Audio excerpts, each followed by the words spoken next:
Hey guys, I wanted to do a quick little comparison between two of these little 18350 cell flashlights, and when I got the Sofirn SC13, I thought the obvious comparison I had to do was between that and the Prime C1 Pro here on the right. And the SC13, I would say, is like a value option compared to the Prime C1 Pro. You know, there's quite a price difference between both of these. So if we look at the design, you can see both of them, I'd say, I mean, if we just discount, say, the, the intricacies in the clip and in the button and stuff like that, they both look like they have all kind of quite similar features, except for one thing. The SC13 has a USB-C charging port here on the side. So it can be charged just through a normal USB cable, whereas the Armytek Prime C1 Pro doesn't have a charging port. You actually have to take out the battery and charge it separately. Okay, that actually leads to a better, I guess, a more waterproof design compared to the SC13. So it's one less point of failure, I suppose, that if you were to drop it or if you were to leave the port uncovered and immerse it in water, you're not going to have any short circuiting or any damage to the light itself. Okay, but with the SC13, for beginners and people who don't have an external charger, don't want to take the battery out to charge it, I mean, this is really a great little option. The clips, you can see both of these are deep carry clips. So there are some differences with the lenses as well. So with the Prime C1 Pro, you can see here it's got a TIR lens, standard sort of TIR lens. You can see the LED in there. But something interesting with the SC13, it's got these concentric circles here. This is basically a Fresnel lens, a different type of TIR design, and produces a 200-meter throw with this lens, which is really quite impressive, especially for the size. Okay, it is a little bit smaller. If we compare just the length of the SC13 to the Armytek C1 Pro, it is a tiny bit shorter. Okay, and yeah, with Armytek, they also include this special charges, proprietary charging, and that can be a pro and con depending on what you prefer in your lights. I have an external charger, so it doesn't really bug me, but especially if I am on extended trips and stuff like that, you're going to have to bring an extra cable with you. The overall construction quality of the Prime C1 Pro is superior, in my opinion, to the Sofirn SC13. It's just built at a higher price point.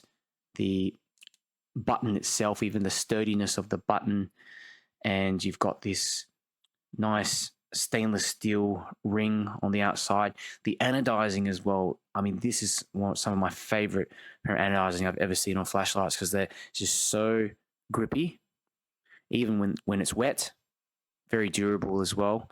And Sofirn have been doing much better with their anodizing recently. They're using this more matte black anodizing. I don't know in terms of its durability. I'm going to have to see long term how it performs, but I do prefer it to the more glossy anodizing they've used on their previous flashlights. On paper, it looks like the SC13 outperforms the Prime C1 Pro, and certainly does in the beginning, but what happens over time is due to the unregulated driver in there, the brightness of the light reduces down, slowly, bit by bit. By the end of the test, 30 minutes, you can see on some of my ceiling bounce tests when I reviewed this light separately, it actually reduces in brightness quite significantly, whereas the Prime C1 Pro has a proper regulated driver in there, so it actually retains its output for longer. Anyway, let's see how both of these lights perform side by side. Alright, I'm going to compare my Sofirn SC13 to the Armytek Prime C1 Pro, both of them on turbo. So we've got the SC13 first and the Prime C1 Pro on the right. Okay, SC13 Armytek, SC13 Armytek. The SC13 actually looks brighter. Okay, let's turn them off again. Okay, that's your Armytek and the Sofirn. Yeah, Sofirn is looking a lot brighter, but for how long? That's the question.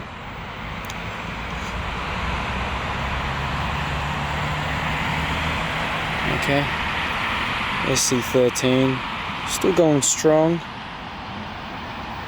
I find there's more flood on the SC13 as well. Look at the Armytek. It's kind of got a much more intense it's got a more intense hotspot, so it throws further than the SC13. What does it?